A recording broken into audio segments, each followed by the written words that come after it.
It's a great day here on Welcome to Our Community as I get a chance to have a conversation again with Dr. Jermaine Worrell, who is the president of Savannah State University.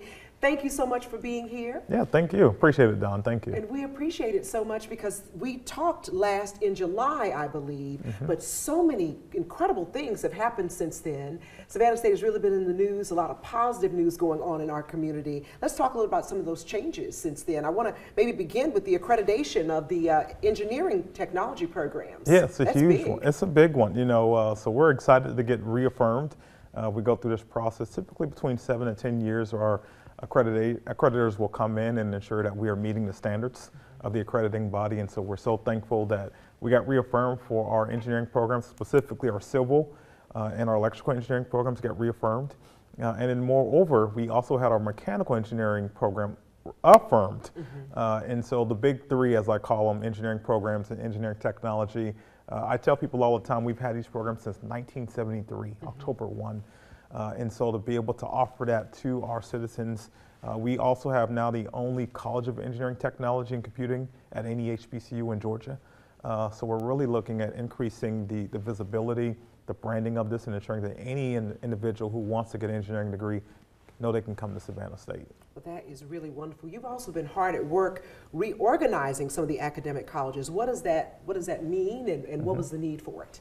Yeah, so our academic colleges had not changed since 1980. If you looked at our academic catalog, they read exactly the same since 1980. And so obviously a lot has changed during that time, and we wanted our academic colleges to reflect the industry, the workforce needs of today and of the future. And so we did reorganize a few things. We didn't have any change in terms of employment or faculty staffing, but it allowed us to better organize and better brand. So we now have a College of Media, Arts, and Communication, something that we're excited about that really helps grow those students who want to go in that profession.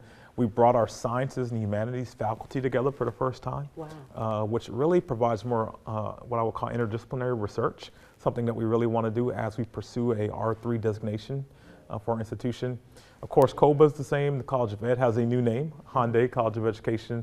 And then really last for me is one of our unique opportunities to really blossom and grow ed and in engineering, technology, and computing, so I'm excited. Our faculty unanimously approved these changes, and they're excited about what we call the uproar at Savannah State. Oh, I love it. When our last conversation, we talked a lot about research at Savannah State, and you did reference the R3 designation. Remind everyone what that is and what it means for the bright minds that are there at Savannah State, and possibly changes throughout our world because of research going on right there on a college right here in Savannah. That's right. So we're like what we call an M2. It's the Carnegie designation. They look at how much your research portfolio looks like, and we're M2. So we offer some master's degrees and we do moderate level research. We have about 40 what I call projects, sponsored research projects, roughly about $28 million of research spending right now at Savannah State. And so of course we want to grow that. And that's a big opportunity for us because we have some phenomenal faculty that are doing research in multiple different areas based upon their discipline. And so the ability to grow the research capacity is only going to benefit the greater Savannah region. A lot of that work spills over into the community because we're doing work with the county, with the city, with our healthcare systems. And so making sure that it's something that not we're just publishing, but also that's applied that can benefit the community. That's why we're seeking that R3 status. Well, that is wonderful. And also one of the very big events that have happened since we last talked is the new partnership with Hyundai, $5 million investment. That's right. It's a big partnership, but more importantly, I think it's a marriage. I had the great opportunity to actually go to South Korea and visit for a week with the executives at Hyundai. Got to really learn a lot about the culture, got to visit their headquarters, got to see the technology, got to understand what we call the Hyundai family. And being able to come back and continue those conversations to this level of investment is a thrilling opportunity for Savannah State. Obviously, it's our largest corporate gift ever, but more importantly, they're doing it in an area that really speaks to the future generations, which is ensuring our teachers have what they need to train the next generation of students. And so I couldn't be more pleased. One other big thing that's going on in the community that gives more visibility to Savannah State University, this Tiger Walk at the In-Market Arena. Oh yeah, listen, we had a lot of people come out for that, and it's exciting. It's just what I would say are part of our strategic plan that we also just unveiled. Strategy number 5 talks about community impact. how do we ensure that Savannah State is represented and presented throughout the community, not only just in name, but also in physical presence. And so this was our first array moving into something like this. Thankful to the folks at In-Market Arena, because we had an idea and they were like, let's make it happen. But you'll see more and more of these opportunities throughout the city in future years to come. It's just a very big, exciting time to be a part of Savannah State right now. That's right, absolutely. Let's talk a couple of things that are also still going on campus. Very impressive with the 54 student athletes with grade point averages of 3.4 or higher. That's very impressive. Yeah, you know, academics is number one, number two, and number three. Athletics really takes the back door. We're very serious about that. You know, we try to tell our student athletes, we know some of them will go on professionally, even at a minor level, but more importantly, we want them to graduate. Exactly.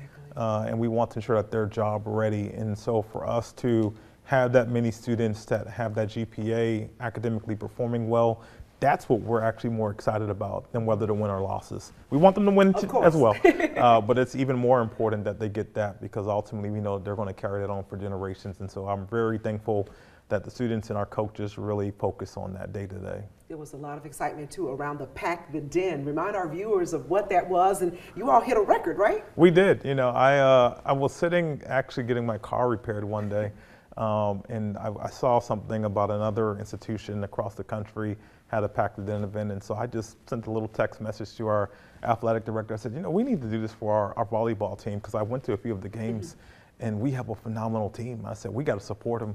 And lo and behold, here we go, 1,488 people wow. right behind that, and we packed the den. We beat a NCAA record that was held at Alabama State University, 1,200 students there. And so we're very, very excited that the Tiger is roaring on campus right now. But you have, like you said, been here a short period of time, relatively. Yeah. And a lot of change has already happened. What do you see in the future, maybe the next year or so at Savannah State, and the impact in the community? Because you've got a lot of bright students that you're trying to get out there. Absolutely. Well, I think the biggest thing is the messaging is getting out. People are very proud of the institution. We just had some rankings that came up from Niche, which is a national organization that ranks institutions. We were ranked the #1 best value HBCU in Georgia. Wow. And that's a big deal. And there are quite a few HBCUs in Georgia. Many people don't realize that. And what that means to me is that people, and what they saw is that people find value in their dollars and cents and in a return on investment when they leave Savannah State. So to be #1 with some other well-known HBCUs, that's a big deal. And so we take great pride in that. We want to continue to build on that, and ultimately we want to ensure that we recruit, train, and graduate, and then place our students for years to come. Well, one